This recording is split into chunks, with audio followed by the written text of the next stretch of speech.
Nëse vuani nga tensioni i lartë, hani një lugë kos dhe do shpëtoni.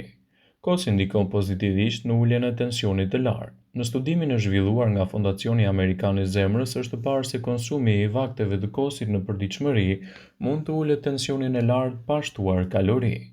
Fillimisht në studim morën pjesë më shumë se 2000 persona të cilët nuk kishin tension të lartë. Gjatë një studimi i cili zgjati 15 vite, u vlerësuar zakonisht konsumi i kosit të pjesëmarrësit në 3 periudha të ndryshme. Personat me një zakon të shëndetshëm të konsumit të kosit rrezikoheshin më pak nga tensioni i lartë dhe paraqisnin vlera normale të tensionit. Specialistët theksojnë se konsumi një tasi me kos gjatë vaktit ul me 31% mundësinë e zhvillimit të tensionit të lartë.